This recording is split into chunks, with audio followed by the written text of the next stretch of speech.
Hi everyone, welcome to the Art of the Possible series. I'm Nihali Niyogi and I'm a principal cloud solution architect at Microsoft focused on advanced networking. And today's topic is AVS, Azure VMware Solution Generation 2 Network Architecture. This is the first video in Gen 2 series. So we'll start with the product vision, followed by an envisioning session with the differences between Gen 1 and Gen 2 architectures. And then at the end, we will do an end-to-end demo for both VNet and vWAN-based architectures.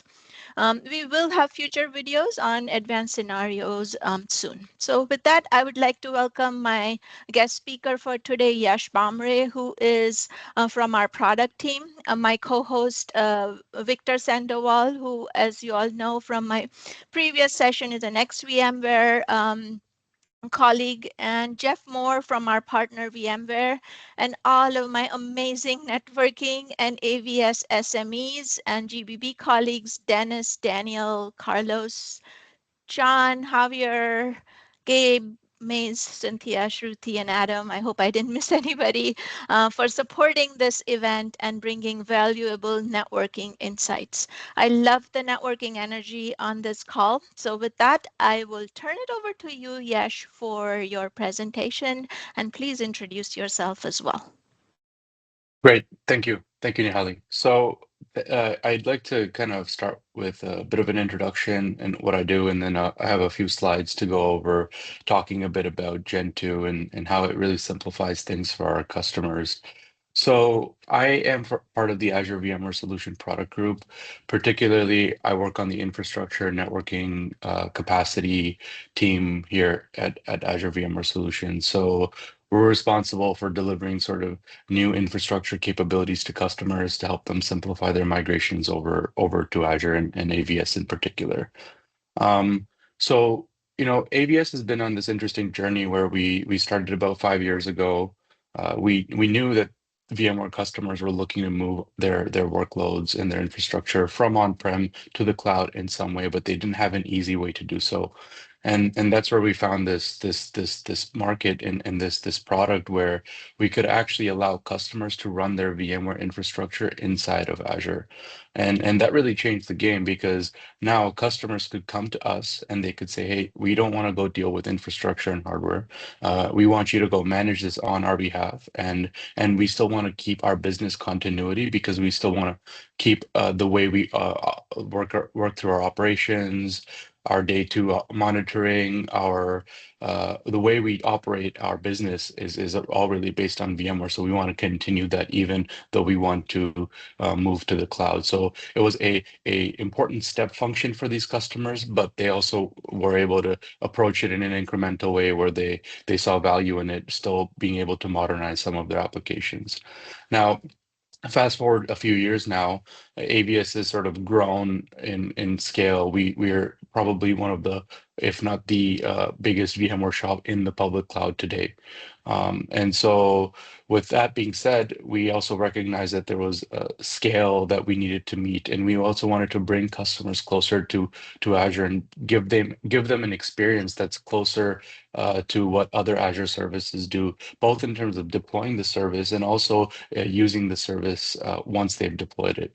So we recognize that to be an important thing, and so that's where Generation 2 comes in. And so let me kind of talk through Gen 2 and how we got there, and then what sort of it actually provides for our customers in the way that we've built it today, and some of the upcoming kind of things that we also have coming up. So I think everyone is sort of familiar with what AVS is. It's this Microsoft managed service that allows customers to run their VMware workloads natively on Azure. We allow customers to easily migrate their workloads using Azure Express Route. So and so they can actually take whatever they have on-prem and migrate it to AVS using an L2 extension over HCX with minimal to no downtime, depending on how you want to schedule your migration. The key value prop for a lot of these enterprises that really need to be able to migrate while keeping their business up and running. And AVS over the years has also partnered with a lot of different services, whether it's first-party services or third-party services. We worked with external storage offerings like Azure NetApp Files and Pure Storage. And most recently, we actually now have our first-party storage solution, which is Azure Elastic SAN. Along with that, we also have add-ons for disaster recovery and things like that, including VMware SRM, Zerto, and Jetstream as well, which is all available for you to use with your AVS private cloud, either as a first-party integration or a third-party marketplace offering. Um, Along with that, you can also see that AVS is trying to continue innovating in the space of the SKU shapes that we have available for customers. We recognize that some customers are memory bound, others are storage bound. So we're really trying to find the best fit for our customers while trying to keep up with the scale that we have to deal with the number of customers continuing to onboard to AVS. So as much as we'd like to be flexible down to the exact SKU shape that a single customer wants, we also have to be generic enough to be able to satisfy most of our customer base here. And so you can see the one that I've kind of put in this dotted box is the AV64 SKU. So the AV64 SKU is interesting because it is a SKU shape that is now built on general purpose Azure infrastructure. So if you look at some of our past SKUs, they were actually built on custom bespoke hardware that ABS particularly managed on behalf of customers. With AD64, it's actually making use of the same infrastructure that everyone in Azure Compute uses for other services, whether it's a IaaS VM or another Azure service that customers use. Also, note that the amount of storage that's available on the AV64 SKU is actually 21.12 terabytes because we now are using the ESA-based architecture, which allows customers to have that additional storage space that they did not have originally with AV64. And so this was it says current state, but I guess I should kind of say it's past state is AVS started with these custom SKUs that I was talking about, which was the AV36, AV36P, and AV52, and most recently the AV48 SKU as well. We kind of transitioned to this model where we allow customers to have a mixed SKU type deployment in which they can actually deploy one of these Dell SKUs along with the new AV64 SKU. And that was something that we had launched in November of 2023. Now, in today's world, we actually have the ability for customers to deploy the AV64 SKU directly in their private cloud. And what that means is that this is now a AVS Gen2 offering where customers can deploy their AVS instance directly inside of a virtual network. And so you can take the AV64 SKU, you can select it, and you can deploy it in a virtual network as part of AVS Gen2. And that's where we are today. And this offering is generally available in several regions today. And you can find that documented in our public documentation as well. So I'm going to kind of skip through this because this talks about our older topology that most of our customers are familiar with, and fast forward a bit to Gen 2. So the beauty of Gen 2 really is that customers can deploy the private cloud and it now behaves the same way as any other Azure service. So whether you have a hub and spoke topology, whether you have some sort of overarching security rules that you want to follow and posture that you want to follow for your AVS private cloud through NSGs and network intent policies and such, you can actually do that because now your private cloud is sitting in this virtual network construct. So you can actually go in the virtual network and control what network traffic is coming in and out of that private cloud. That really helps customers because now AVS isn't sort of this island on its own where it needs to kind of communicate with other Azure services using ExpressRoute, and then you need to go and modify things using other concepts such as like network intent policies and such, which actually makes things complicated. And we've seen customers actually have problems after the fact when they've set up things in this way because certain traffic works, certain traffic doesn't, and then we have to spend quite a bit of time to try and understand what actually went wrong. Whereas with the concept that we have with Gen 2, uh, it aligns with what Azure software defined networking does. And so the moment for example, And the moment a AVS VMware VM is provisioned inside a vCenter on an NSX segment, that VM can now immediately communicate with another Azure VM that's sitting inside of the virtual network or in any peer virtual network. So that's I mean that's the kind of magic that we've built here, and that actually simplifies a lot of kind of bringing your workloads closer to Azure. That concept is a lot more simpler with the Gen2 network topology.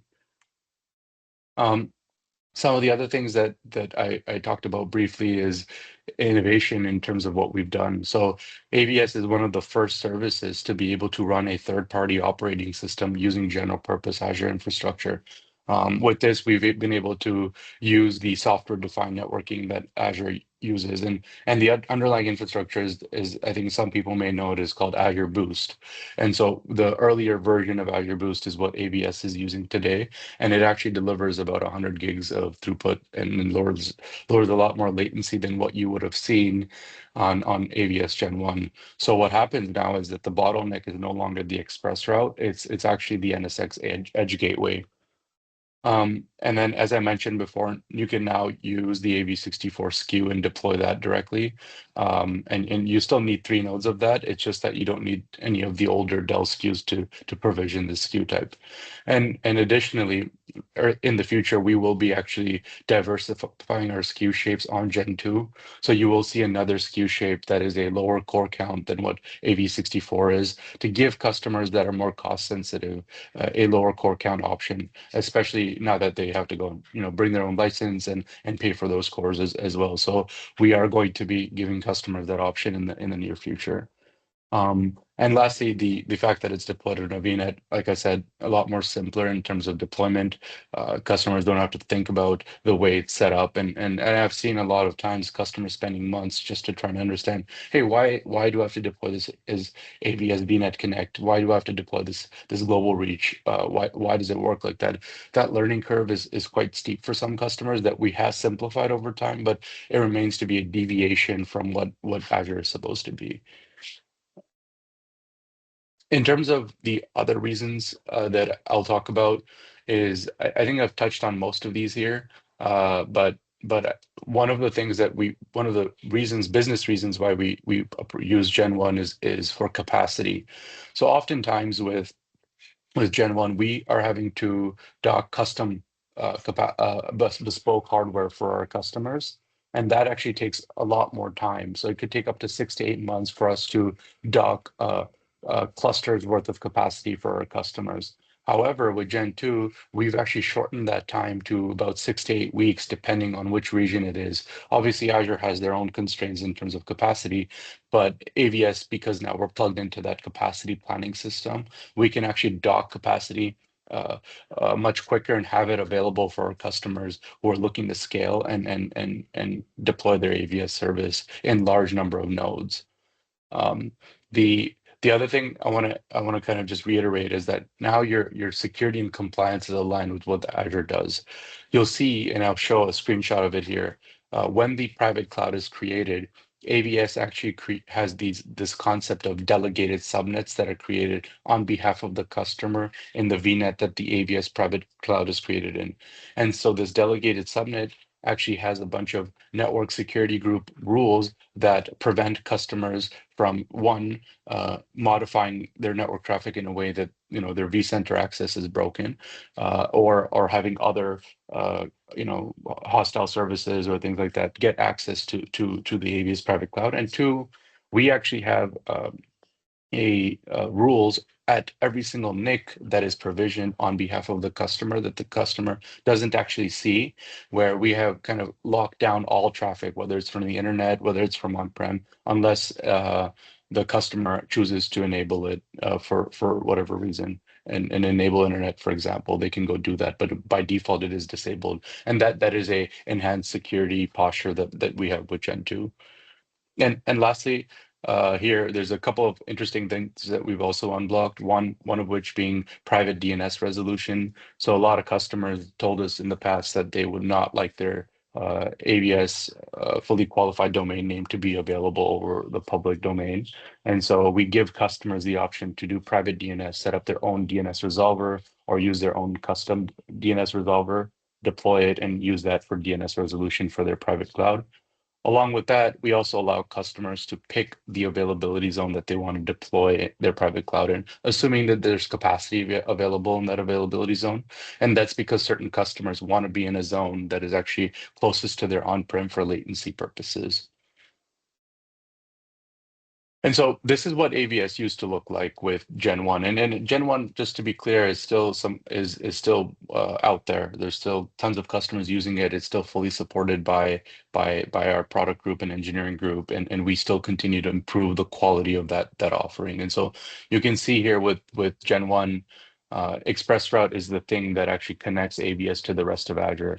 We have this dedicated edge router that customers often use to be able to have that access. And then from there is where they have access to the rest of Azure services that customers don't necessarily see, but they actually have to do some setup at the beginning to see that. Now, with Gen 2, you can see that there is a VNet now. So this VNet basically substitutes for all the ExpressRoute DMSE architecture and is now what the AVS private cloud is deployed inside of. And now the express route that you typically provision to connect to up to your on-prem is still there, but it's just a regular MSCE that has that connectivity back to your AVS private cloud. And so you can see what it looks like in the Azure portal as well. The red circle is where we actually ask you to input a virtual network. So you can either create a brand new virtual network. So a lot of our customers create a dedicated virtual network for their private cloud. Some customers use an existing virtual network because they've got other things hosted inside of it. Maybe they don't want to pay for the peering charges, whatever it is. Typically, it is an isolated environment, but customers can also bring their existing virtual network and pick that for their AVS private cloud. The only caveat with that is that you need to make sure that you have sufficient address space available in the virtual network to deploy your private cloud, which is a /22 or 4/24s. And so, as I was saying earlier, so this is really where the networking simplification comes in. When the customer deploys their private cloud, you'll see a bunch of these subnets that get created inside of the virtual network that the private cloud is created inside of. You'll see an NSX edge gateway. There's actually two of them. You'll see management VMK1 interface, which is where a lot of traffic goes through. You'll see vMotion, vSAN. You'll see something called AVS management, where AVS needs that for some of our management traffic. And then you'll see two more things like AVS VNet Sync and AVS services. Um, some of these are important for customers, others are not because I mean they're really AVS management services. But the ones that are important, the one that I particularly want to highlight is the NSX Edge Gateway. So that one, and actually all of these are subnets that are delegated to AVS, as in AVS has control over them. So customers will not be able to delete these subnets, even though the delete button shows up because they're delegated. So that NSX Edge Gateway is where your NSX segments live. So once you create an NSX segment, for example, inside of your VMware environment, you'll actually see that segment showing up as a secondary IP address on one of the edge gateways. And we have two of them because they're there for load balancing purposes. So we're able to have a sufficient amount of space to be able to create segments across both gateways. And so you'll see that secondary IP address show up against one of the gateways, and that's where it lives really. And so at that moment, once it shows up in that JSON view under one of these gateways, you know that that segment has been correctly programmed, and that Azure VM sitting inside of the VNet or an Azure VM sitting inside of the peer VNet can communicate with that NSX segment essentially. Anything sitting on that NSX segment. So that's I think the core value proposition of a lot of what we've built here. And this again, this uses a ton of technology down to the platform where we're using Azure Boost and such to power a lot of this technology for Gen 2. And I think that's all I've got, Nehali. I think I'm not sure if there's any questions and such, but I'm happy to, if people have questions, they can reach out to me, of course, for anything. Well, I actually have a question. I was wondering, Sure. these delegated subnets, right? Why are they being made visible? Is there a specific reason as to, why they even show up if it's not important as such? Yash, can you elaborate maybe on that? So one is a technology limitation. If AVS has to have certain sort of access into the subnet that the VNet that the AVS private cloud is deployed in, they have to show up as delegated subnets. So we don't really have a way to hide them per se. We could, Okay. that could be enhancement. And then the second thing is there obviously, like I said, there's certain ones like the gateway and the services where whether it's for DNS, whether it's for internet, whether it's for your NSX segments, you need to see that to Okay. adjust your route tables and such to be able to have the right access to enable some of these things. Understood. So that could be like an explanation as to, I mean, not just from a technology point of view, but also from, a real use case, right? To make sure that, you understand what these delegated subnets are, what those details are. Okay. Yep. Got it. Thanks. Yash, great presentation. Quick question. With the previous versions of AVS, we had the ability to connect multiple SDDCs via the interconnect option. So, for example, if I wanted to do DR use cases, as long as they were within the same region, I was able to interconnect them. How does that work now with version 2? Is it everything just goes back to a hub or a V1 hub, or is that feature still available?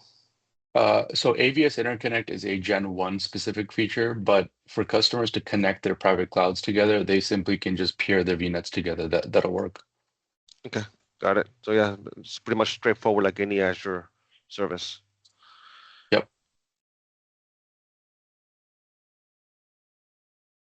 Awesome. So yeah, feel free to raise questions. If you've been following along with me on this journey, you'll see that our starting point is typically a hybrid cloud architecture. And I'll start with the hub and spoke. Yash covered a lot of it, but I'll start with hub and spoke, and then we'll also look at how AVS Gen2 looks like in a vWAN-based architecture as well. And so here we have a hybrid cloud architecture with the top being Azure, a site-to-site connected branch, and an express route connected branch. And typically a customer would have a PaaS service that is also set up with a private endpoint. So I'll hide the PaaS service for now, but let's look at really quick before how it worked with Gen 1, and we will see the sort of the magic, as Yash put it, with Gen 2. If you already know it, you can skip directly to the Gen 2 chapter. So with Gen 1, what happened is, like Yash mentioned, we did need extra, when we deployed the AVS SDDC, we did have to do extra work with Express Route to connect the SDDC to the VNet, right? So this was the confusing sort of concepts for a lot of our customers, and what happened was. Even though a lot of the flows worked, so once we connected, we were able to get to the vCenter from Azure, assuming this is a jump box. We were able to do a lot of the other flows. We've done all of the envisioning before. I think the main flow that caused a lot of the design issue was the one flow to the internet. So let me drill in a little bit on that, and so you can see how it compares with Gen 2. So with Gen 1, we had three options to go to the internet. The default or being the connect to SNet, we would be able to use the local egress. But the top option here, where we were getting the default route. So I've done deep dive videos for that one as well, so I'll show you that in a little bit. And then, of course, the inbound is you could have an app gateway in front of it, and then you can come in to AVS. Okay. Now, The other, for completeness, if you did have global reach, you could reach your another express route connected branch through global reach. So if you needed to inspect traffic using an NVA or a firewall that was in Azure, the way it worked was that you would have to first select this option, accept default route from Azure. Again, this is in the hub and spoke architecture. So you would need this NVA ARS combination. And when after you do that, you would have to advertise the default route towards AVS, and that's when you can inspect the traffic in an NVA in Azure.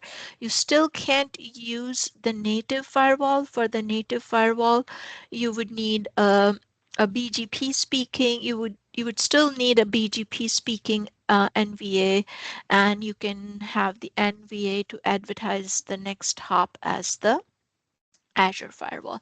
So that was still a workaround, not a good way. So this is where Gen 2 gets better, and I'll show you that a little bit later. And then, of course, the east-west traffic would still work, and we still have to make sure that you have proper UDRs set up in the gateway subnet to preserve the traffic flow symmetry, which is true with any time you use NVA. You want to make sure that the flow symmetry is preserved. And the last flow that I will show you is a VPN connected branch to AVS. You do need the ARS NVA combination. And if you want to inspect that traffic, you want to attract that traffic, you do need the gateway subnet UDR. So the solution, if I light up all the flows, was a little bit complex. It involved the route server NVA combination.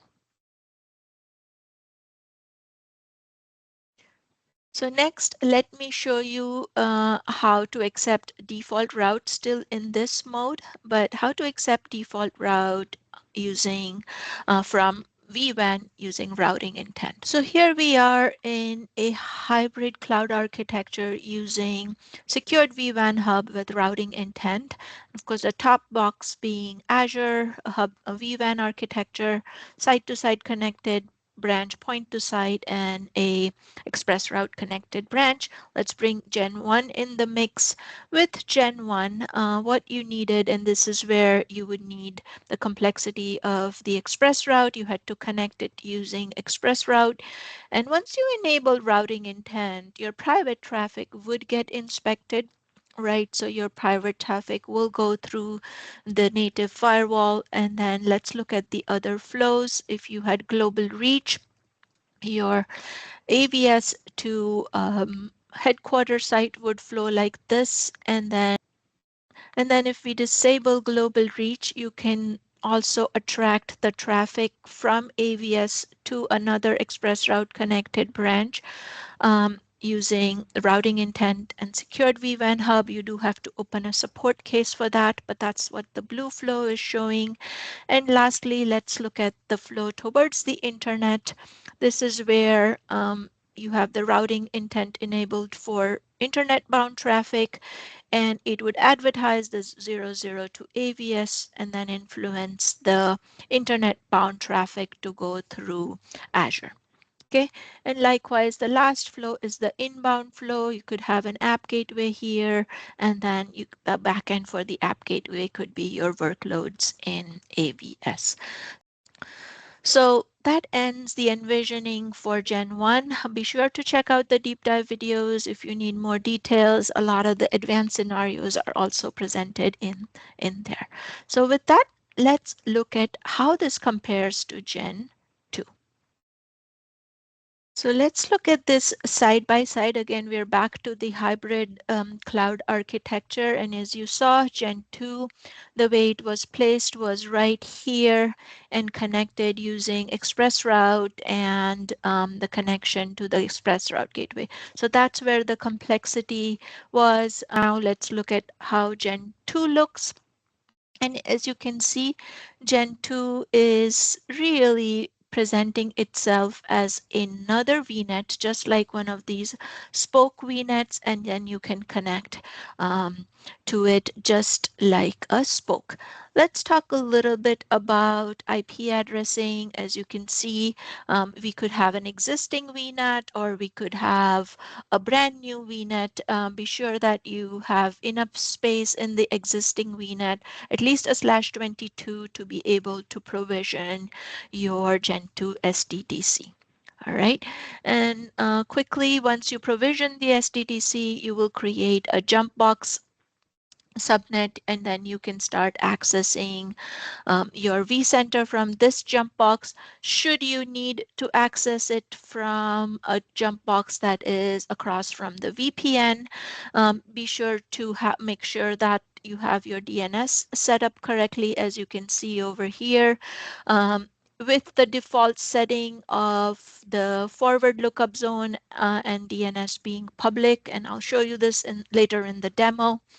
What you can do is your DNS resolution for your vCenter and NSX URLs would be a private IP, and likewise, as long as you have IP routing enabled, even from on-prem, the NSX and vCenter URLs will resolve to a private IP, and you will be able to hit the vCenter. So first things first, you want to be able to have your DNS set up right. You can access your vCenter. So let me hide the DNS layer and let's provision a few segments. You can provision a jump box segment and a workload segment. We'll talk about the best practices over here. You be sure that you are not provisioning the workload segments from the VNet itself. It's better to use, and we'll have a discussion a little bit later about the pros and cons and which one to choose, but I'm just putting this out here to look at it side by side. Typically, and a best practice is to use workload segments out of a completely different network, and that's what is shown over here. So once you have that, what we need to do is, out of the box, we will not have any outbound connectivity. So for outbound connectivity, you will need a UDR, and this UDR will influence, we will drop this UDR in those NSX gateway segments or subnets, and I'll show this to you in the demo. And what that does is it will influence this flow. So the outbound flow, once you put the UDR 00 via the NVA, this pink flow is the outbound flow, and the green flow is the spoke to spoke flow. The rest of the flows will start working just like how it would work in a hub and spoke architecture. So as you can see, in Gen 2, the SDDC itself is provisioned in a VNet that is very similar to the spoke. So a lot of the networking becomes very easy, especially the default route and the internet bound traffic. Okay. Again, we'll do a deeper dive with the product team on this, but this is just the high level envisioning and overview.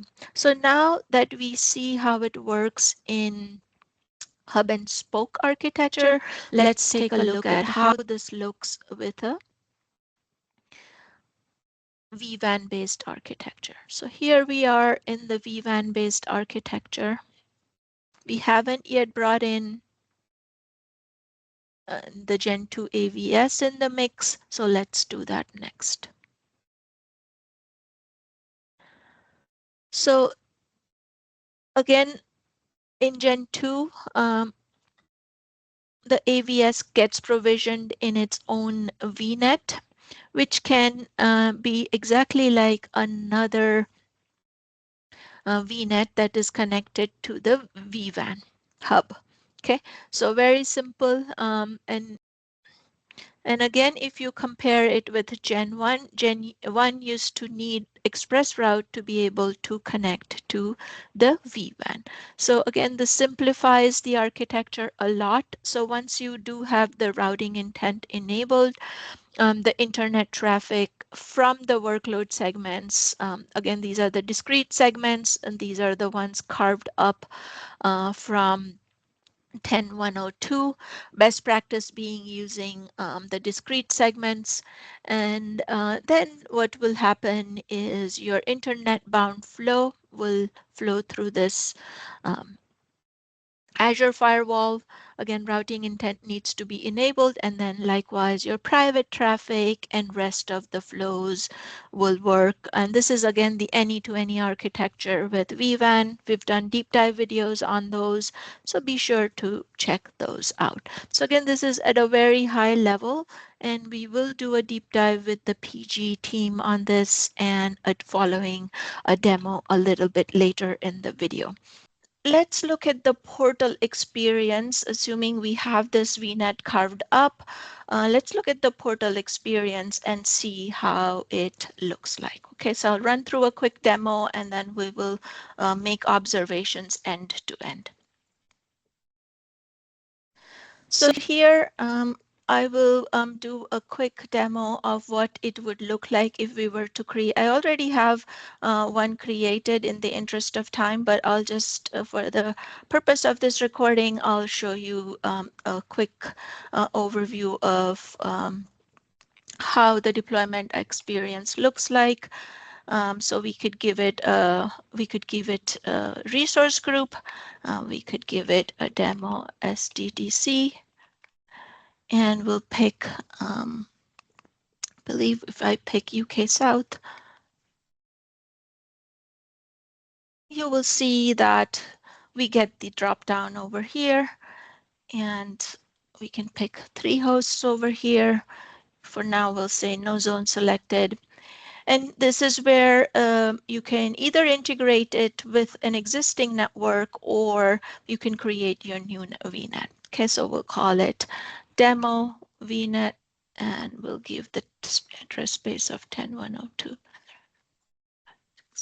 So notice that this is the entire VNet space, and then you have to put a /22 that is carved up from this VNet. Okay, so we can put a /22, and this is again used for the management network, and that's it. This is a pretty straightforward experience over here. And then we can hit create. Okay, so in the interest of time, I have already deployed the SDDC so that you can see the experience. And so let's go to the resource group and I'll show you what that looked like when I deployed it. It looks like it took 6 hours, 31 minutes. And if we look at this is what it looks like. So I have it mostly in the clean state, so freshly deployed, so we can make some observations. So the first thing we will do is we have the SDDC deployed. Let's go to this VNet where it got deployed. So Nihali Gen2 VNet, and we'll make some observations over here. So here it carved up a lot of the networks that Yash showed earlier, the 2 most important being the gateway ones over here, which, you know, and you can see the delegated, just for the purpose of recording, it's a delegated subnet. And we will introduce this route table a little bit into the video. But I do want to ask Yash a question over here that I created this jump box subnet right in the same VNet. So kind of coming back to the drawing board, I created this jump box subnet right in that same VNet. Is there, and that way, you know, right after it's deployed, I can access the vCenter. Is that a normal or a recommended way to kind of get quickly up and running? Of course, I can connect it to the VNet, but I haven't yet done it. So I was just checking to see if it's best practice to just leave this VNet intact and not do anything. Yeah, I mean, it all depends on what the organization's security posture is and what they expect to be able to be deployed in the instance that the AVS private cloud is in. I have seen a split pretty much between where that jump box would reside. So some customers say, I'll keep it there because that the only purpose that it serves is for me to go and access vCenter and keep it in the same VNet, and they lock it down in that way. Other customers deploy it in one of their other VNets where it's actually just meant as an access point for vCenter, and they lock down that VNet as hey, these are the only people that can go and access vCenter from this VNet, and this jump box is inside of that other VNet. So either works. Just depends on what the customer needs. Awesome. Yeah, so this is quite powerful before even to deploy the jump box or to get to vCenter. We had to connect the express route or have some sort of connectivity. So any questions before, I want to show you some of the routing in the portal, but any questions on the architecture so far? Yash, while we still have you on the call, can you expand on bringing in public IPs? I know in version 1 of AVS, public IPs, you could request a public IP, and then you can assign it to a virtual machine inside of AVS. How does that change in version 2? Yeah, so the capability on Gen 1 is that you can actually bring a public IP or provision actually a public IP that Microsoft provides you. So that's what we do today is in Gen 1 is that customers can go and acquire a public IP from Microsoft, and then they can use that public IP for internet all the way down to the NSX edge. So they can configure it so that individual VMs inside of VMware sitting on an NSX segment can get out to the internet using that public IP. However, with Gen 2, because it's the private cloud is now deployed inside of a virtual network, so the way the network communication happens in the Azure software defined networking space is that it will program the ability to communicate that VM in a specific way. So it's a prescriptive model, I would say, without getting into too much detail. And so for us to go and insert a public IP and have access through that, there's a lot of work that needs to happen from changing the way these packets are looked at and traversed through the software defining networking stack, and then we need to be able to do that. So that work isn't done yet.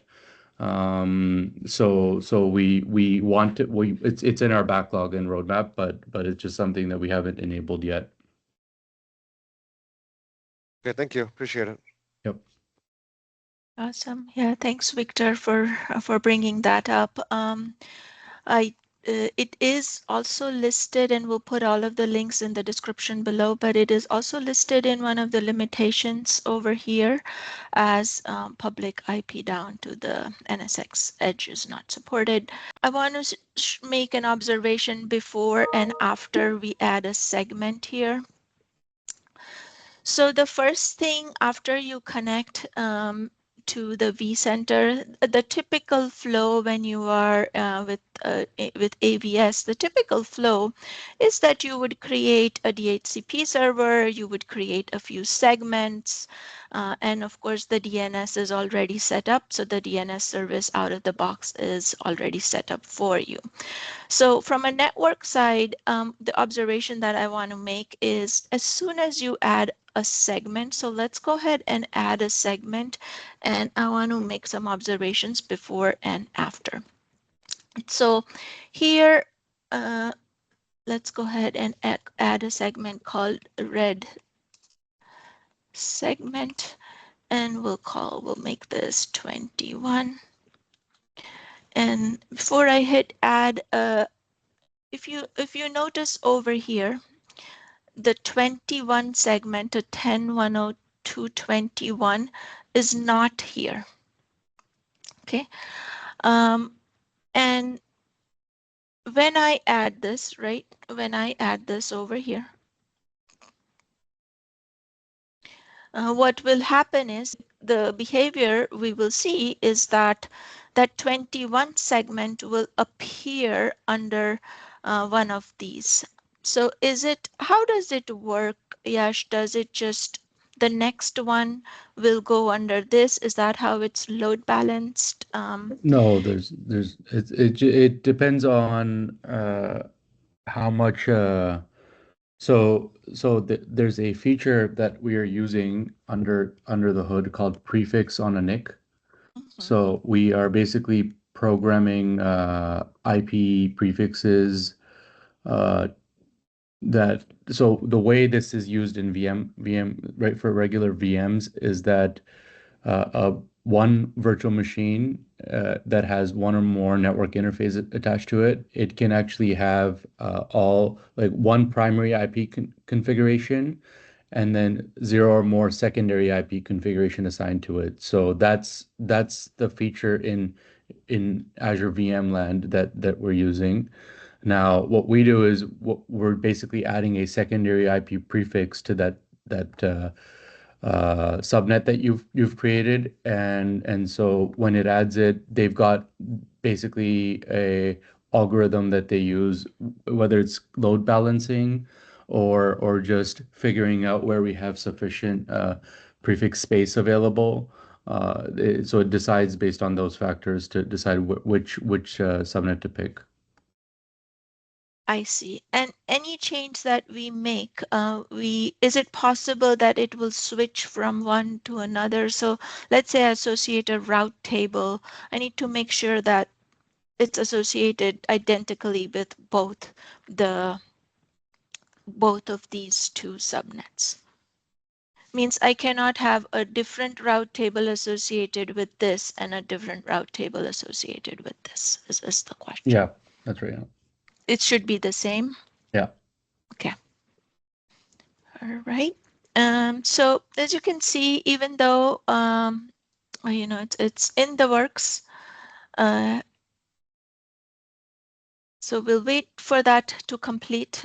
Going back to the drawing board, the next thing we will do, the first thing we did was from this jump box, we access the vCenter, and now we will connect our VNet to this hub VNet. So in this segment of the video, or in this chapter of the video, we're going to have a Q&A with our product team, and we also have an amazing panel of networking SMEs and GBB. So what we'll do is we'll look at the design considerations for Azure VMware solution. There's a lot of points over here. Instead of kind of going through this in the text format, I'm going to go through the envisioning session, and we'll incorporate some questions in between over there. So this is the document for all of the considerations and limitations, and then later in the video we have a little deeper dive on this part of the segment as well, and John's going to walk us through a little bit more on how to interpret this content. All right, so with that, let's jump right into the Draw.io, and all of these visuals that I'm sharing today will, by the end of this recording, will be available publicly on my GitHub repo. Okay, so here we are. We talked about how Gen2 AVS, right? It gets provisioned. It could be its own VNet, so an existing VNet, or it could be a brand new VNet. So in this diagram, let's say that this was an existing VNet. The VNet space that we have given here is 10.102, and it is connected to, in this case, a hub and spoke architecture. I'll show you the vWAN architecture in a little bit. So I'm going to go through this in the order in which a user or our customers will provision AVS. Okay, so the first thing that happens is when you provision AVS, you do have to decide on that /22. And that's where the management network gets carved up, and not to confuse that with workload segments. Okay, so I'll jump into workload segment in a second. So the next, what happens is once you have this AVS provisioned with a /22, what happens is first thing you want to do is get to the jump box. So so one of the things that we do is we provision the jump box in the same VNet as where the AVS is provisioned. And this is where for this jump box to reach the vCenter, if you didn't have this jump box, you could also reach this jump box, let's say from our hybrid connected site to site or express route connected branch in this picture. And this is where I want to insert the concept of DNS. So there are two ways that this can do it, and what we are going to do, and this is some learnings that we had. So I'm going to light up the layer of DNS and why it is important. For this jump box to reach the FQDN for these two, NSX and vCenter, it has to resolve to this private IP over here.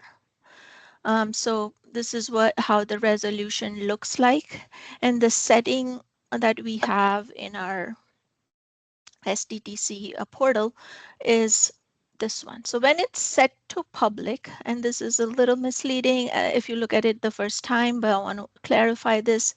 When it's set to public, it will resolve to a private address from this jump box, this VNet. But more importantly, it also resolves to the private IP from on-prem. So it facilitates this flow, and without any configuration, you can reach from on-prem.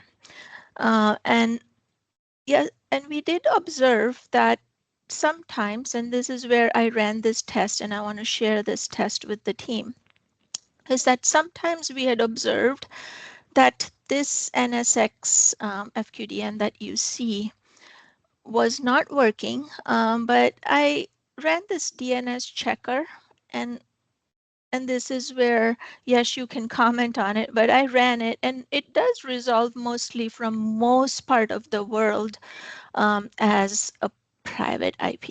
So my guess is the some IPs that are not working, some sort of DNS's servers may not have caught up, but you know, when I ran it against the Google's DNS server, it does work. So that's where we are, Yash, with that. So I don't have any evidence that states that it's not working other than the fact that some of the service providers may not have caught up.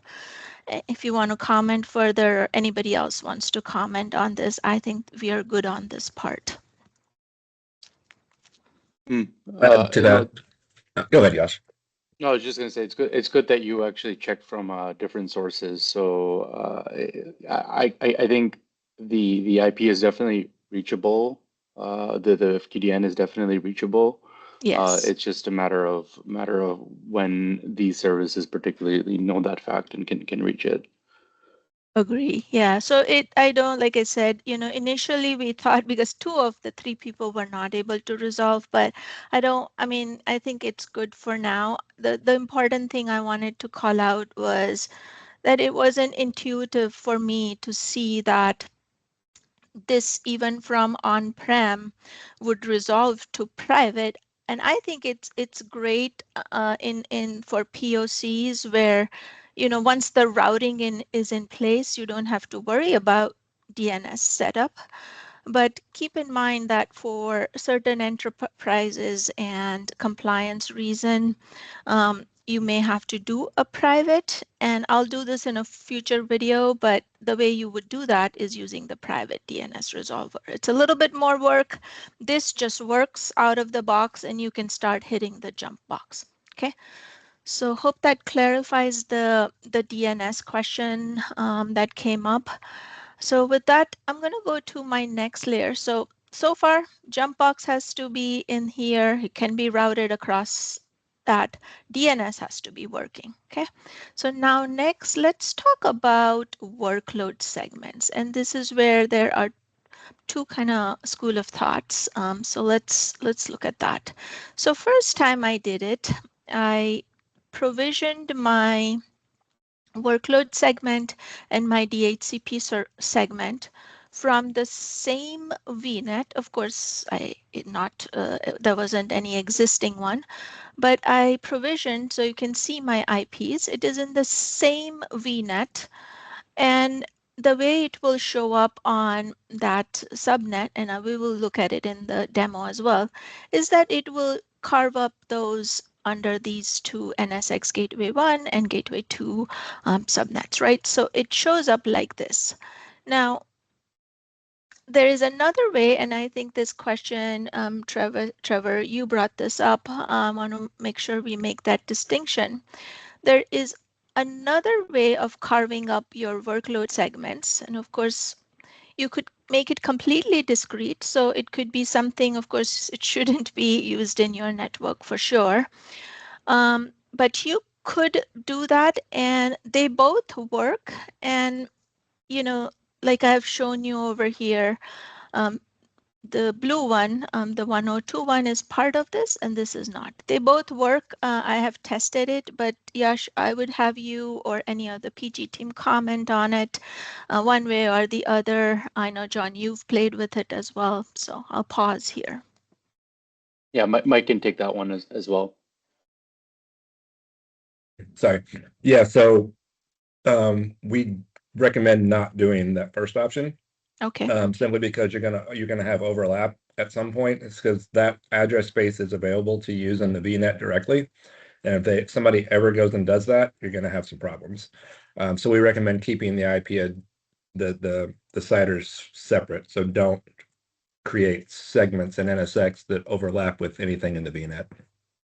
Right. That first option, just to clarify, Nelly, like discrete network is okay, but if the segment's part of that VNet CIDR, that's when it could cause potential problems, especially if Right. that CIDR then eventually gets used. Yes, so one thing I tested was after I provisioned this workload segment, which is the 11.0/24, after it showed up over here, I tried to manually create another subnet with it, and it said that you already have it in use, which it was smart enough for me to give me that message. But okay, if that's the best practice, it does allow you to do it. So I just wanted to call that out. So it makes sense though. And I think I think Victor and Trevor had another point that, you know, you may be bringing networks from on-prem. So most likely you would have discrete segment. You may not have something that's already in Azure existing VNet. Okay. So, all right, so hopefully, and I'll show you all of this in the demo as well. I'm going to be mindful of our PG resource time. So I'm not jumping back and forth between the portal. I got all the snippets here. So now that you have provision, so now you have DHCP, you have DNS, you have provisioned your VM. Important thing is at this point, your VM's not going to be able to hit the internet. Even though you have the DNS, this VNet, there is no way for it to get to the internet. So let's talk about outbound options. So in Azure, as you know, there are multiple outbound options, but what is supported, I'm going to hide the DNS layer for now. So for outbound, for this VNet to go outbound, and for now, just assume that this is not connected yet. I just want to show you the options. And I do this a lot with our partners because in Azure, there are multiple ways to go outbound. With AVS Gen2, the ones in green are the supported options. So Azure Firewall or NVA, you can steer it through an NVA or Azure Firewall, or I'll show you later in the demo, you can have vWAN with routing intent and you can egress that way. Okay, so one clarification I want from the PG team, maybe more kind of insight into NAT gateway is not supported. Is that correct? I just want to, so I've made all of the ones that are not supported in red. I do read in our public documentation that talks about what's supported. So this is from our public documentation, but can you talk a little bit about the NAT gateway option? Yeah, NAT gateway won't work because the way that NAT gateway works is it needs to be aware of the IP addresses that it's NATing. And it's not. It doesn't know about the segments behind it on NSX. So it doesn't know how to NAT. So that is correct. It will not work. So Azure Firewall and then a third-party NVA are the appliance options you could do. Yeah, so the green ones that I've shown are the supported ones, and I did pick those up from our public documentation. Awesome. Yeah, so just be sure to read this snippet over here. It's not applicable to us, but it's from my other session. So now let's talk about inbound. So I'm just going to, I haven't tested it. If I have time, I'll show this to you in part 2 of this series. But my understanding is just strictly from a routing perspective, I do expect all of these 3 inbound options to work. I haven't tested it, so if somebody wants to comment on it from the PG team or anyone that has tested, I'm happy to collect more insights there. These 3 are supported, right? App gateway. I should be able to put one of our VMs as a backend to the app gateway, or I think this may not work. I'm going to make it red for now because it won't be routable directly. But I think that app gateway should work. And then SNAT with firewall should work, but I'll test that unless anybody has any comments. No, this looks good. This looks good. Awesome. All right, now to the fun part.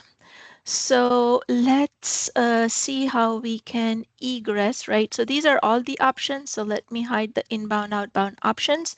Let's talk about, we'll jump on this VM. Fortunately, I don't have a VM with the best practice. So for now, we'll jump on this VM. But like Mike mentioned before, be sure to use the other method that I mentioned. So different CIDR method, okay? So what we'll do is that the idea is that for this VM to go out to the internet, how will that work? So what we need is we need a UDR on the 2 GW segments that we had, and I'll show that to you in the portal. So we do need a UDR pointing to something here in the firewall or an NVA subnet. Now, before we do that, there is a requirement that I missed. And first time I did it, it wasn't working because there is this requirement very clearly called out in the documentation, and I didn't read it carefully enough. But my UDR was in a separate resource group than the resource group that is for the SDDC. So be sure that it's on the same resource group. That's the first thing. And then the second thing is, and thank you, Yash, for showing me this, that we have this preview feature called, and I brought this over here so I don't have to jump back and forth, but there is a preview feature called resource health, and it clearly tells me the mistake that I've done. So with that, I will have you talk about it a little bit. I know you helped me with this, Yash. So tell me more. What or the, if there's anything else. I know John, you may have some comment here as well. Yeah, so the fundamental requirement really stems from security.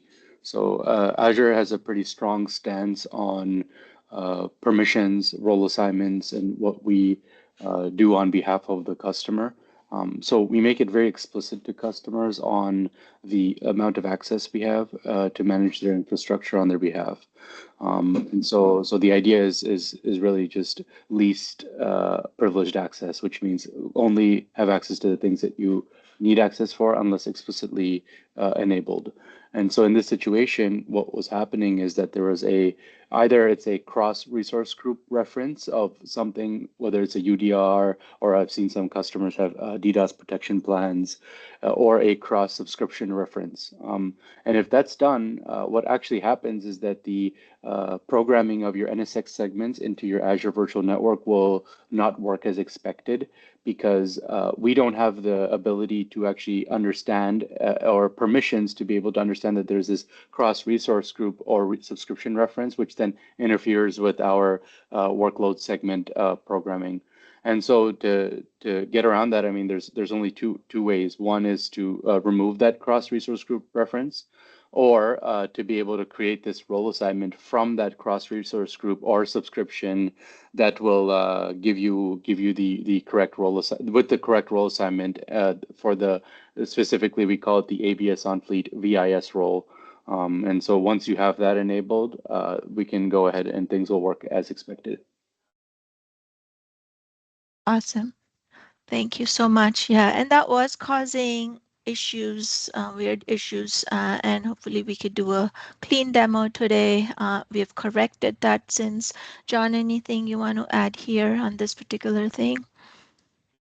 The only thing I would add is that for simplicity in our case, I actually applied the role assignment at the subscription where each of the two resource groups was located. So if you have multiple private clouds or something like that, that might be a simpler solution than going resource group by resource group. But security wise, you'd need to evaluate that on a case by case basis. Awesome. Thank you so much. Yeah, so basically what we did is we dissected these requirements. Of course, there is one private cloud per resource group, one private cloud per network. There's quite a few others. I have shared all the important ones or the ones that I ran into with you. Is there any comment that you have further on the region availability? Yeah, so we're going to be updating our public documentation with the latest set of regions that are going live. So it's updated fairly regularly. You'll see a few more regions that are added here, including Australia East, North Central US, and Switzerland North. So those are going to be added. And the other thing is, by this statement in here, which is also being altered a bit, is that there's certain regions that may be available, but we just have not enabled them for customers yet. Got it. Thank you. And with that, does anyone have any questions? Go ahead, Holly. Jeff. Yash, this is Jeff Moore, and I guess Mike Brown, this is probably for you and potentially John Chancellor, because you have a multi-tenancy background. I really don't want to talk about vCloud Director, but if we just had some kind of multi-tenancy with NSX, no VCD, to kind of dovetail into this question came up last night. So if we have a situation, my understanding is if networks are created in NSX, and my understanding might be incorrect, if the segments are created in NSX that are attached to the tier 1, there's a bit of automation that allows that advertisement in the VNet. If that's true in a multi-tenant environment, if the segments are connected to a tier 1, normally we can support overlapping IP addresses. Why? Because we can enable NAT on that tier 1 northbound, so it isolates any type of multi-tenancy. How would that work? If my understanding is correct, how would that work here, or can it work here? Multi-tenancy with overlapping IP CIDRs. Yeah, I don't think that's going to work, because unless it's, if it gets up to the T0, I mean, if that T1 is connected to the T0, and that T0 is going to advertise it into our VNet, there's nothing we can do with that. If it's just an ISA, if it's like just a T1 that's sitting there by itself, not connected upstream, then you could do that. Okay, so let's take, obviously it couldn't go anywhere, but yeah, exactly. So Mike, I was thinking about that today. I don't want to hijack, but just one quick question to follow up. If between that, if we put, let's say, the tier 0, tier 1, and below that we put a third-party NVA, and then below that third-party NVA we put an isolated tier 1, and then put the tenants down there, would that somehow Yeah, get around that. yeah, that would work. As long whatever you're advertising northbound from that third-party NVA is what we would advertise into the VNet. So yeah, you could do something like that. Okay, so this automation looks at the tier 0 route entry first and then verifies it and then automates that injection into the VNet. Is that how it works? Yeah, yeah. Sarum could probably answer that better, but I think he's on hold right now. But yeah, basically we're advertising it via BGP, and then there's a service that's running that's called VIS, and that is programming it onto the uplink interfaces in that VNet. Okay, good stuff. We can take that offline for further detail. Yash, we had one more question that came about is, let's say you had this web app DB segments or red, green, blue, the way I'm shown in here. One question is, of course, you know, if this web is talking to this app, it would get short-circuited right over here. Is there a way to attract the segment to segment traffic through any of the native firewalling, or if the firewall was somewhere over here in that same VNet? What are your thoughts on that one? So this firewall could very well be here in that same VNet, but the question is, any native firewalling approach, not that we don't have to use the NVA? Yeah, so if it's under the T1, everything has to route through the T0 first before it hits Azure space. So I don't think we'll be able to have firewalls in between these segments, especially because they could be sitting on the same host as well. So it's a bit difficult to do that. Right, that's what we you would thought. have to use the NSX. NSX firewall DFW. VNet. Yeah, that's what we thought. We just wanted to get clarification. Yeah, so the NVA designs, like Jeff mentioned earlier, that we used to do in Gen 1, we would be able to continue to do those when the NVA is in AVS, so like Apollo or something, we can put a third-party NVA here. And we've done, Victor and I have done a deep dive session on just generic NVA and NSX. So be sure to check that out. And this is for our viewers, of course. And then DFW, just if you want east-west protection with the native NSX firewalling. Is that correct? Yes. Perfect. All right. So with that, I think unless anyone has any other question for Yash, I think we're ready. I know John he educated me yesterday, so I want to make sure he shares with the broader team. So unless anybody has any questions, I wanted to go a little bit over this section and how, what this really means. So I don't see any hands. Are we good on the John's session? Sounds good. Okay, perfect. The product team, you're welcome to hang out with us. I know Mike, Saram, and who else? I'm sorry, I'm still learning all the names here. And oh, Yash is already still here. You're welcome to hang out. We're going to follow, we're going to have a little section with John, and then I'm going to do end-to-end demo. Yeah, so one of the things Nahali and I were talking about last night is there is a little known routing limit we need to pay attention to with Gen 2 private clouds. And this is specifically tied to how Gen 2 converts segments from NSX to the Azure fabric. And I'm going to try to represent this. I did not design it. So the slide I designed, but not the software behind the scenes. So I'm going to try to explain it as I understand it, and anyone feel free to correct me if I make a mistake.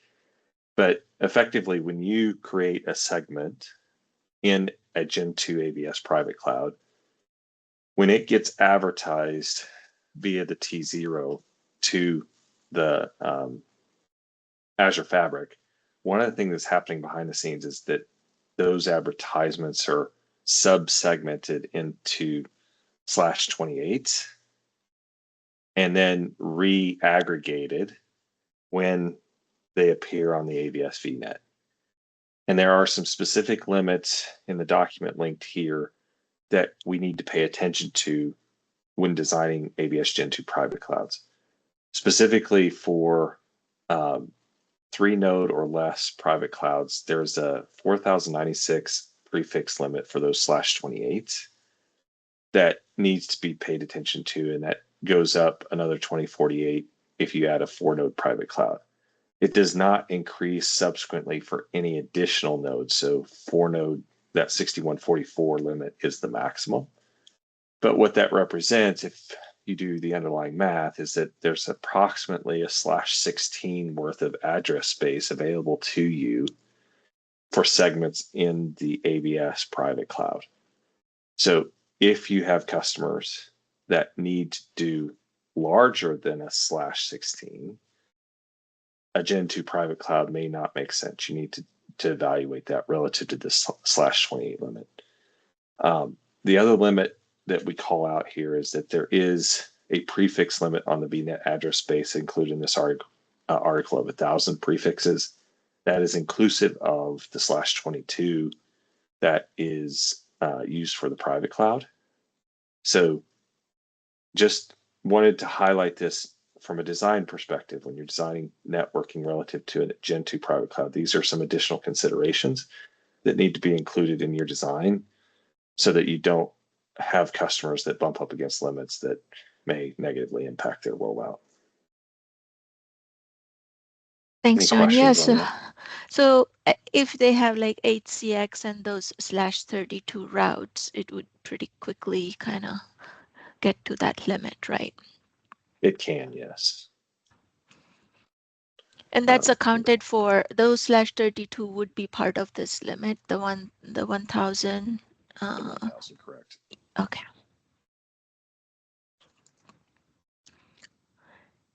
Any other questions? Anything else before we dive into the demo?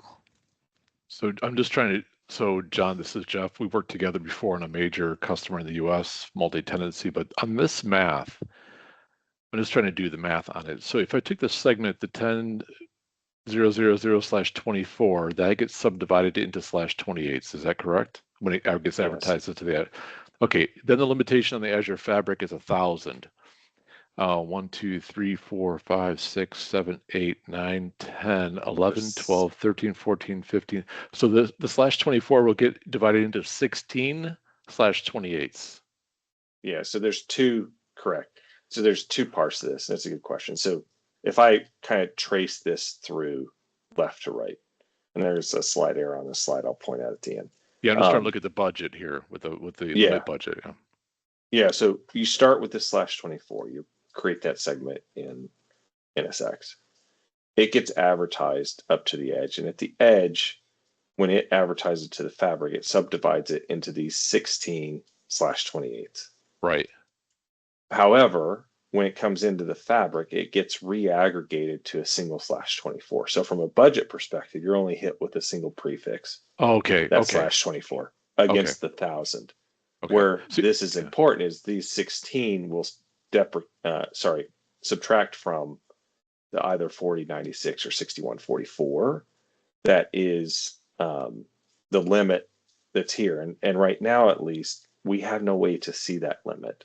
Okay, and but so, it's specific to the actual SDDC, not the backbone itself, not the 1,000 prefixes. Correct. Yes. Okay. It's just in how it transitions the prefix from NSX to Azure's SDN. Okay. And so that transition, there's this subdivision that happens that we need to be aware of. And that's the key piece that most aren't aware of. Now, the inaccuracy on this slide is I show those two subnets showing up as being added to the address space for both subnets. In reality, they only get added to one. Okay.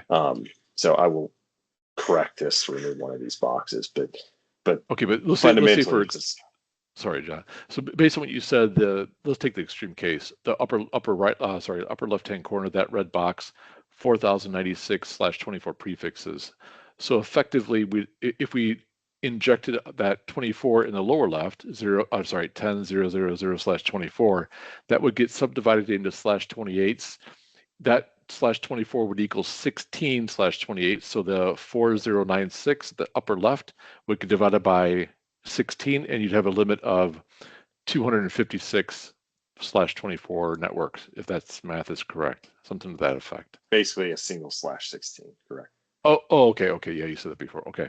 Yeah, good stuff. Okay. Thank you. Yeah, great questions. Absolutely. Yeah, great discussions. And this is something limits always comes up, right? So good stuff. Anything else, anybody? How we tested this, and how does it work with the layer 2 extensions? Does that do those get advertised as well? Yeah, so I've not tested, but I believe the way I would caveat is that anything that shows up on the T0 is advertised from the T0 is going to fall into this bucket. Even if MON is not enabled? That's, I mean, like, I know with MON, the /32s will affect the 1,000 limit, but for a large customer on premises, even if I just do the layer 2 extension, that will quickly deplete that number for a large customer. But they won't show up on tier 0 unless they are unextended, right? Well, they are extended, right? So like for Yeah, while I but do them, when they are unextended, that's when they will show up on the tier 0, no? That's a good question. Yeah, I believe that's true. Yeah, so like I say, I haven't tested it. We can certainly test it, but my expectation would be, as long as the L2 extension is not advertised from the T0, it would not count against this limit. And that won't happen until you unstretch. So then, therefore, it's not going to deplete the number. okay. If you have a stretch in place, that's what I mean. Because it will be limited to the tier 1 where the extension is happening. Yeah, the only thing I would suggest though is that if the intent is to eventually unstretch it, then you still need to account for it, because at the point that it's unstretched, it will count against that limit.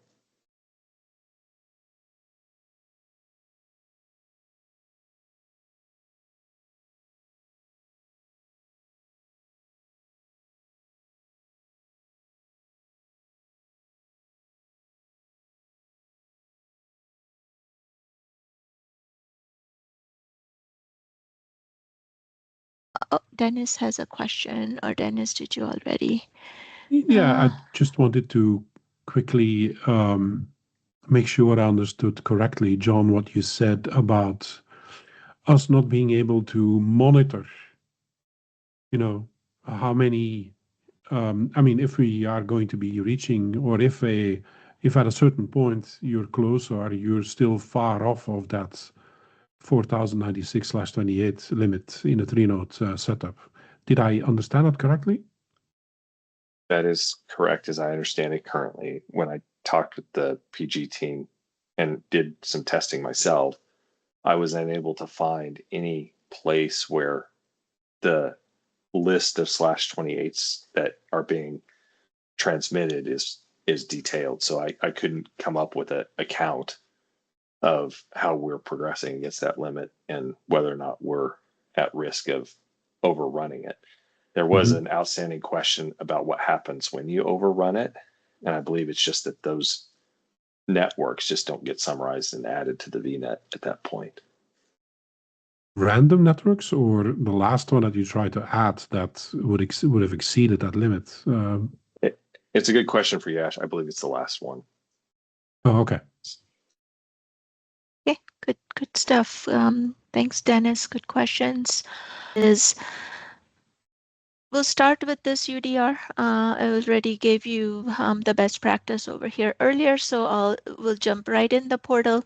We'll look at this UDR. We'll steer the traffic through the NVA, and we will test the internet bound flow. So we will test the flow that goes to the internet from this VM. So we'll test this pink flow. So I'll show you all of this in the portal first. So for the completeness of the recording, I will start at the SDDC, click on all of the screens, and we'll look at the connectivity. We'll navigate it from the connectivity tab, and we'll go to this VNet peering. So this is the VNet in question where the SDDC is deployed. And if you can just look at the before picture, let me refresh it. I do have the peering, but I don't have any UDR connected to the. So if you look at the subnets, I'm not steering. I don't have under the route table. I don't have the UDR. So if I jump on the photo on the VM that is in my SDDC, so let's jump on the VM. What we'll do is we'll do a quick sanity check. This is important because first time you deploy a VM, you'll notice that it wouldn't be able to do anything. It won't be able to reach the internet. And the reason is because it needs a UDR or some sort of connection with a vWAN. So you can verify the IP address. You can verify that it indeed has a DNS server configured. But if you NS look up the anything, it will fail. And it's because the DNS server itself can't go to the internet. And if you do curl ifconfig.me, it fails. Okay, so this is failing. We'll steer it and we'll run this command again. So what we will do, so this is the route table, and be sure that it is in the same resource group as the SDDC. I have a default route configured pointing to the appliance. So in my case, kind of jumping back to the drawing board, I will show you, this is the appliance in question.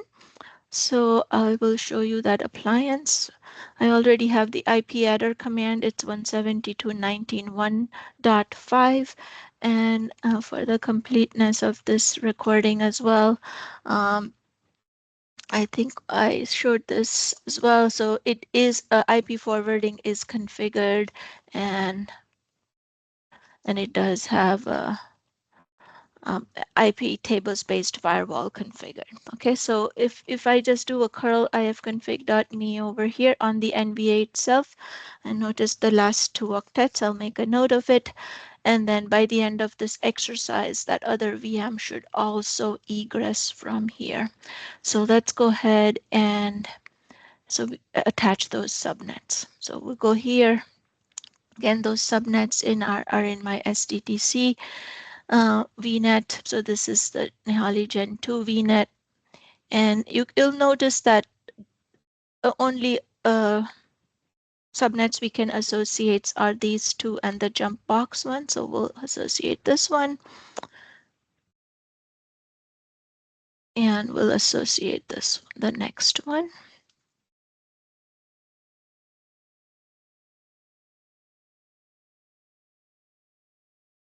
Okay, so now that those are associated, we can jump on this one again. We'll start with the NS lookup. NS lookup is working, and this one is working as well. Okay. Any other observations anybody wants to make? Anything you guys want to see? Let's look at the effective routes on this is the NVA itself. So the NVA is on the peered VNet.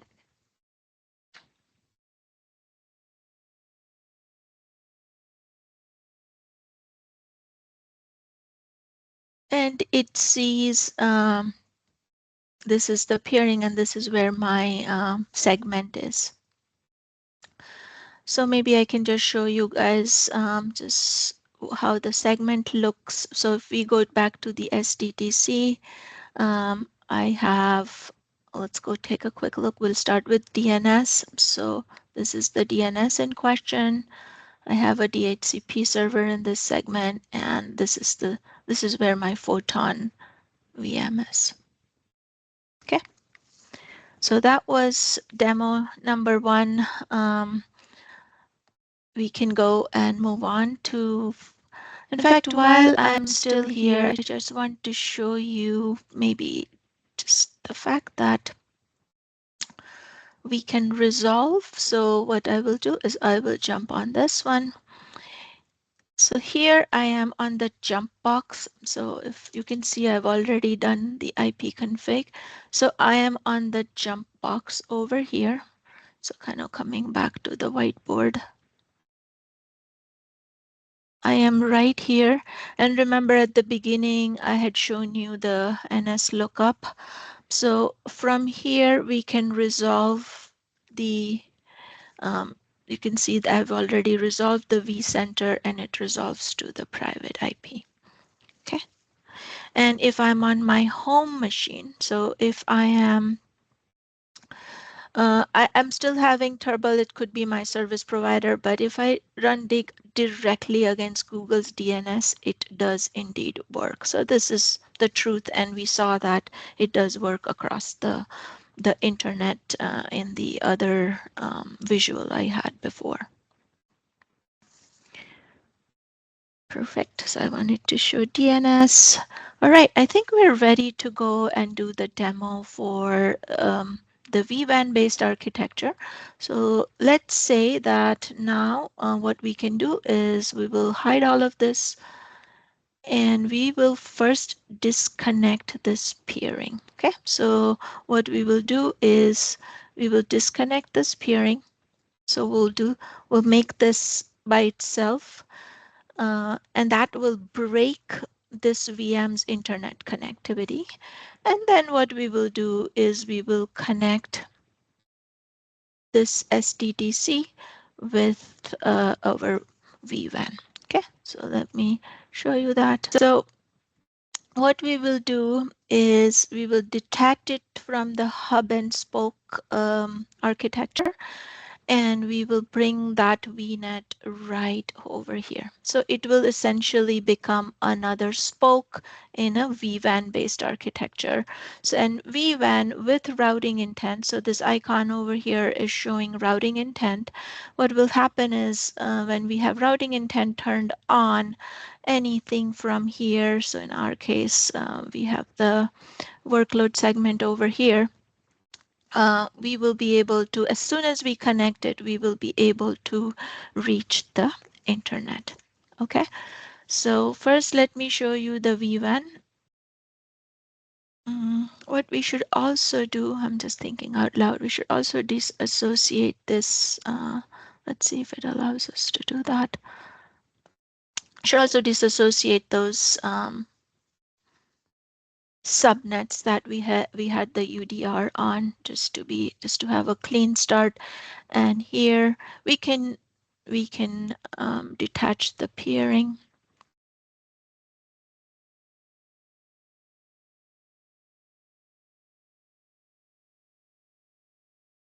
So this is my SDDC VNet. I'm going to say delete.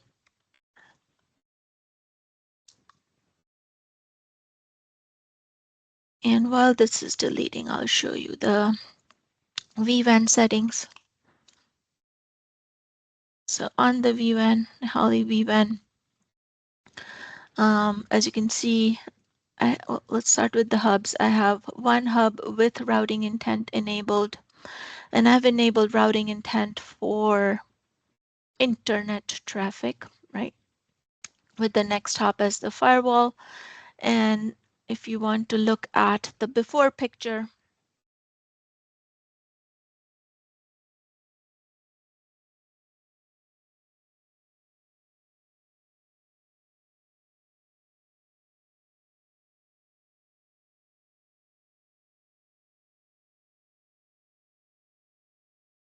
so we will not see the NSX segments or any of the other routes because we haven't connected it yet. So this is before. And then let's see, the peering is deleted. Yep, so we're good to go. We're ready to connect the VNet. Anything else anybody wants to observe before we? I feel like I'm missing something, like a before and an after picture. No, I think that looks good. Okay, cool. Yeah, keep me honest here. Like I'd rather capture things before and after. So all right, so let's refresh this. There is no. Okay, so we'll do an add connection. We'll say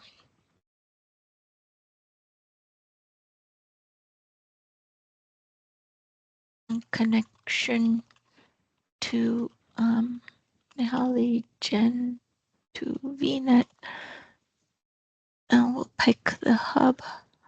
We'll pick the resource group, and we'll pick the Gen2 VNet. And it did clear, right? There's no peering. Okay, good. Sorry. Okay, cool. So I think we're ready to do it. We should probably check that this is broken, unless we did that already. On the Photon VM, this should be broken. Okay, perfect. So as soon as we connect it, it should work.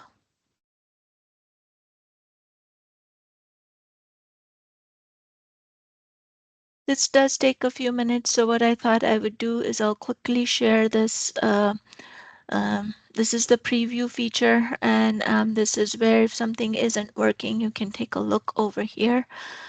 This is where we found that issue yesterday.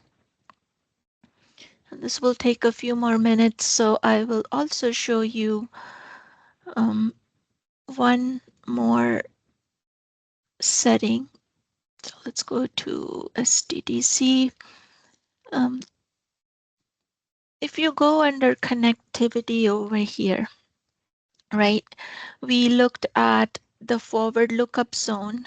So like I mentioned before, public is a good setting. Things will, if you have routing, DNS will just work, right? Because it publicly resolves to a private IP. So this is very good for POC. You can get up and running quickly. And with private, you do need a DNS resolver. Okay, so we'll be doing a future advanced video on that one, but for now, public is good. Okay, and this auto peering setting, I talked through it before, but if I have time, I'll also demo how this gets out of sync. So I'll show you that and how we can enable it so that it doesn't wait on someone to sync it. So all right, let's go see if this one finished. It's still working, but we can give it a go. Oh, no, it succeeded. So let's jump back on the thing here. And you could see that now it's egressing through 132.136, the last two octets. It was 182.36. So let's go see, verify this one, 132.136. 32.136. So if I'm on the vWAN and I go to hubs, this the firewalls, public IP, you could see that that is the public IP indeed. So what we just demoed is this green flow. Again, other traffic will continue to work. So think of this VNet that we just connected to a vWAN hub, like a regular spoke like this. And we've done deep dive videos on just vWAN by itself, but for completeness, I'm showing all of the branch to this AVS express route connected branch to AVS. All of these flows will work. And just wanted to share another flow. So if you had PaaS services, and if you projected a private endpoint over here, you will also be able to hit the private endpoint. Of course, it should be in that direction. So that's another use case is, all of this will just work like it would work in a normal vWAN with routing intent architecture.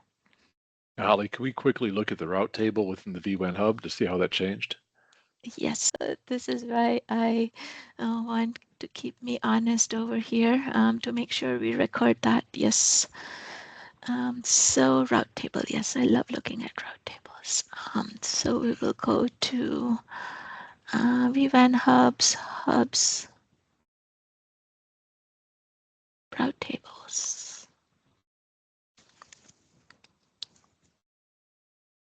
And we expect to see the segment, the discrete segment Right. So while it's loading, it is here. And you configure those for the 172 address space, right? The segments.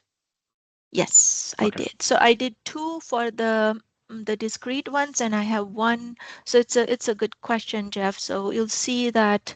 Oh wait, no, I have only 1. So let's do this. This Okay. is a good exercise. So here, to your point, if you see, I only have the 11, the 21.11. Yeah, exactly. Yeah. And let's just double check over here, but let's create another one and we should see it. So we'll do a green segment with 12.1. Mhm.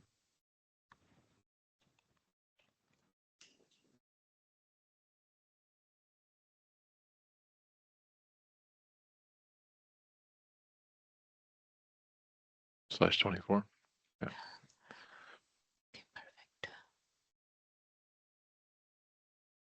Yeah, okay. So let's see the peering. So this is the peering to the vWAN hub, which is, you can see it's already showing synchronized, and we should see that new segment showing up on the effective route. So if I close this,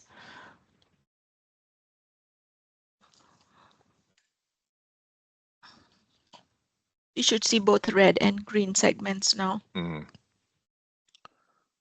Okay. Yep. Yeah. So I think Cool. those are cool. Anything else, Jeff, or anyone wants to test or look at before we just quickly demo that VNet syncing behavior? That looks good to me. So, Awesome. All right. So next, we're going to show the demo for this preview feature, and which is the automatic peering sync features. First time I did it, I didn't understand the direction, so just want to share that. Essentially, when and we'll demo this a little bit later. So essentially, when you use step 1 is when you add a new segment. It will, instead of manually syncing on this peering link, this auto sync feature will automatically sync this newly added segment. And if we look at the effective routes on this jump box, we will be able to see the newly added segment. And Yash, do you want to add, or anyone from PG, do you guys want to add anything to that? I just wanted to call that out. So the reason the automated peering sync feature exists is because there's a migration that VMware customers do that's a bit different than typical migrations that other Azure services are expecting.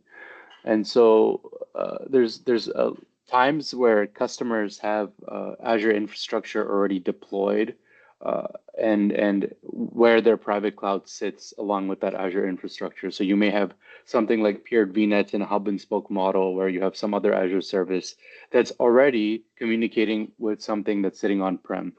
And so what we do to make sure that the customer has business continuity during the time of their migration is that typically what we would recommend is upfront, customers should go and deploy their SDDC.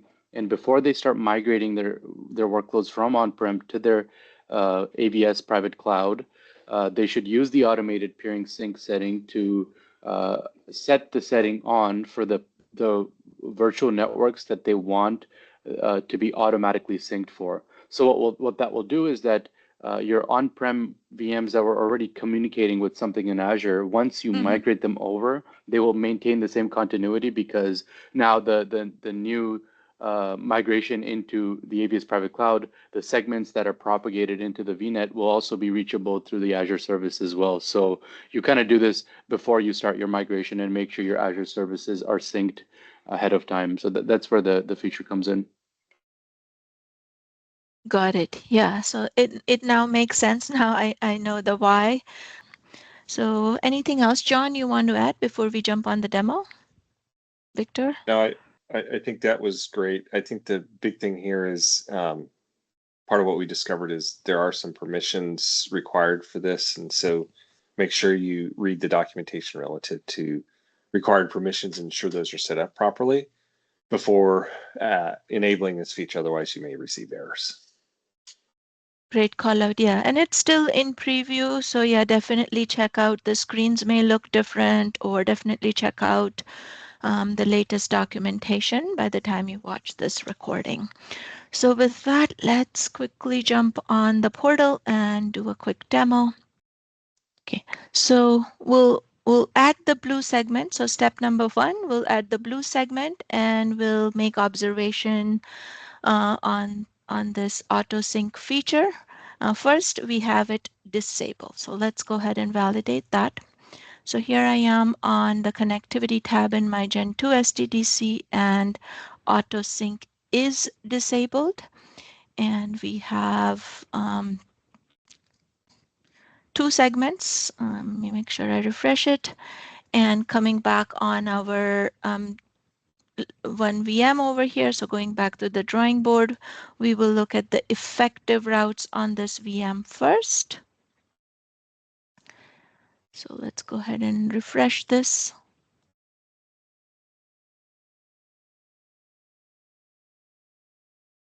While we're waiting, we'll look at the peerings. They're both all healthy. Okay. So this is the peering on Gen 2 VNet, and this is my Nihali VNet. So they all look healthy. And the 13 segment is not here. So let's go ahead and add the new segment. So we'll call it blue segment.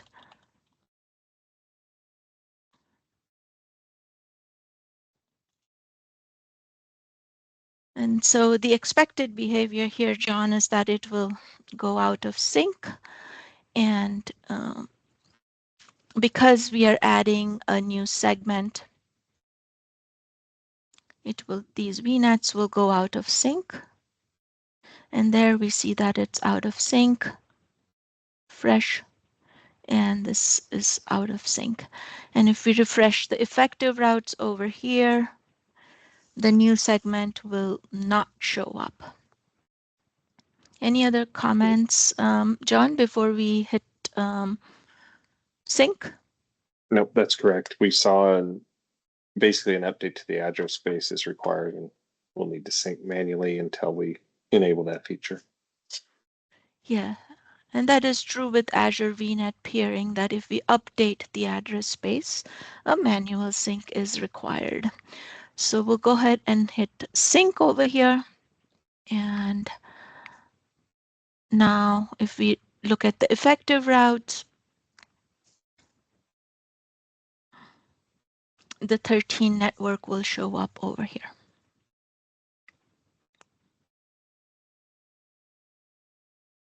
And sure enough, we have the 13 network. So now let's enable the auto sync feature. So we'll go here and enable auto sync.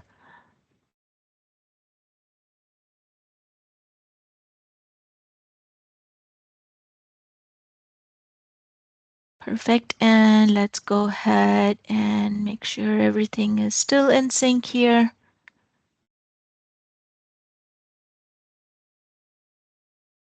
And everything's still in sync. So when we add the new segment,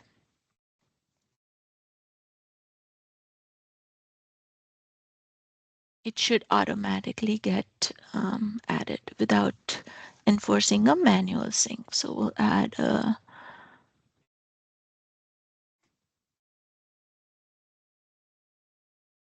new segment here.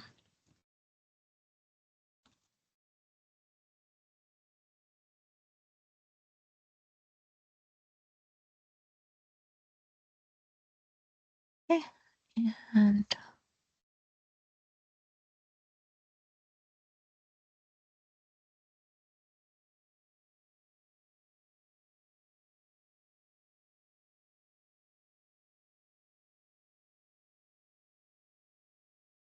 okay, so let's go ahead and refresh here. And while we wait for that, this should still stay in sync. It does take a few seconds, right? That was our observation.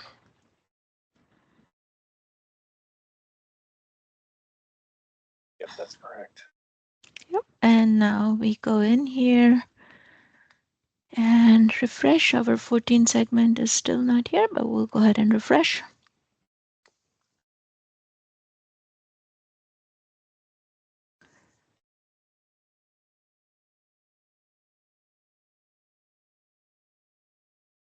Yep, there, sure enough, we have the 14 segment here. So again, going back to the drawing board and just to recap, so the direction of the sink, so this is the green one. This is the direction in which the auto sync is happening. Any other thoughts, John, that you want to add? Anything, Victor? I think the big thing for me was just understanding why the feature existed. So the capability when we add segments, understanding that they update the address space in the AVS VNet, and that update requires the sync to be able for any peered VNet to have that address space replicated was the key learning for me.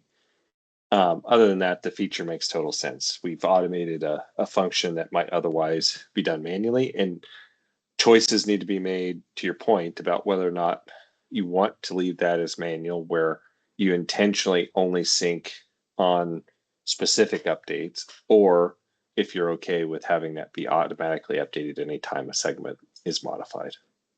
So nice work. Yeah, makes sense. Thanks, John. Yeah, that was a successful demo. And again, this is preview, like John mentioned. Be sure to check out our documentation. And for the completeness of the recording, I will insert one more demo for inbound. So we looked at outbound earlier. With the UDR, we were able to egress using the NVA. So let's look at inbound. So with inbound, as you can see, I've color coded the two flows. There are two options that we have. The orange option is where you can land on the firewall or the NVA, and you can have a DNet to the VM in AVS.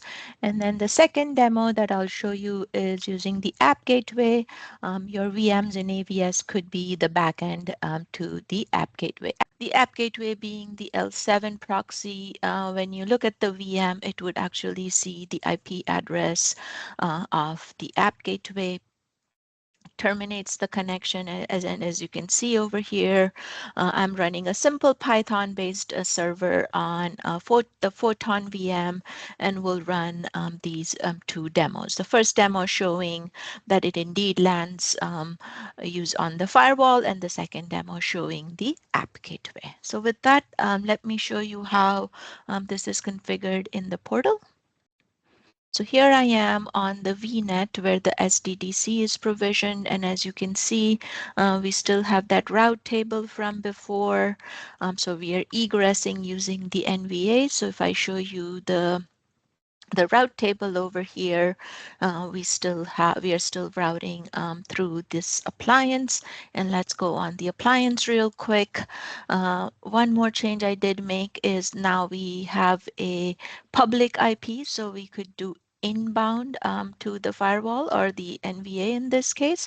So let me quickly show you the appliance.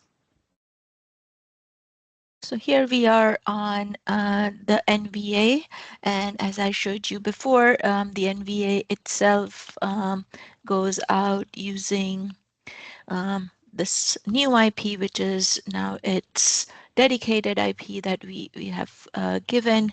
And then I do have a firewall or an IP tables based firewall set up over here.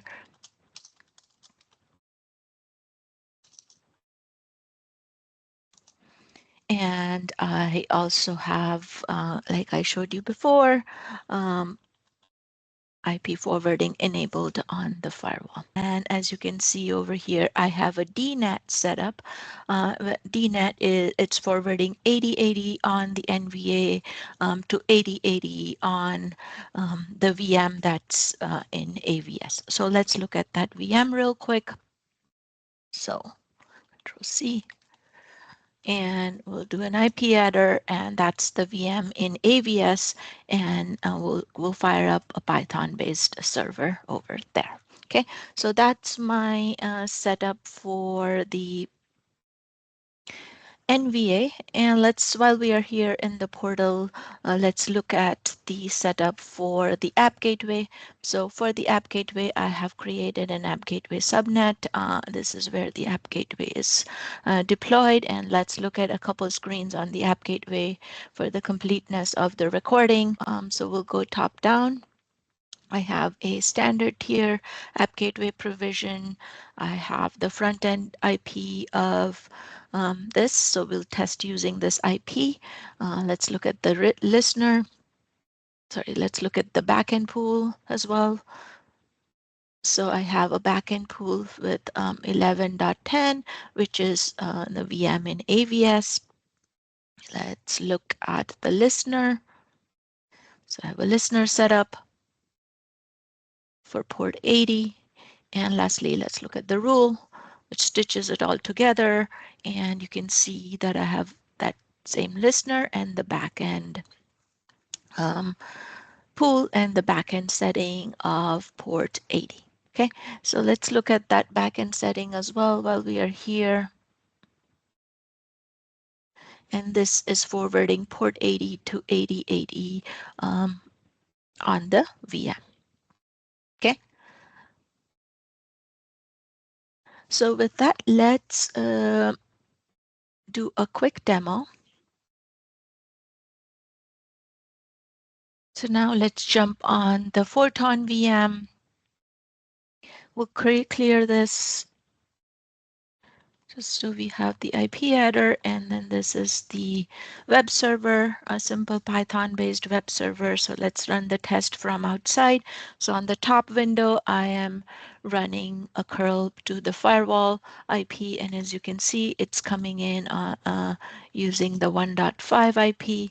And then in the bottom window, we'll run the test directly using the app gateway, and you can see that the IP that it's coming from is 2.5. And the other IPs that you see are the health probes coming from the app gateway. But that's the demo for inbound, and kind of coming back over here. What I just demoed was one flow which landed on the firewall with the DNet configuration, and another one that was configured with the AVS VM as a backend to the app gateway.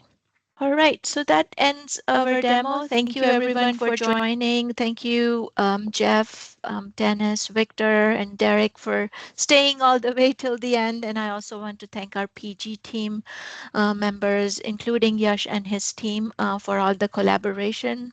Really enjoyed working with you. And any other last thoughts, Victor? I know you've been on this journey with me throughout, so appreciate your time as well. All right, great fun, guys. Thank you for being here. All right. Thank you. Yeah, thanks everyone. And we will see you in the next video. Thanks all. Take care. Thank you.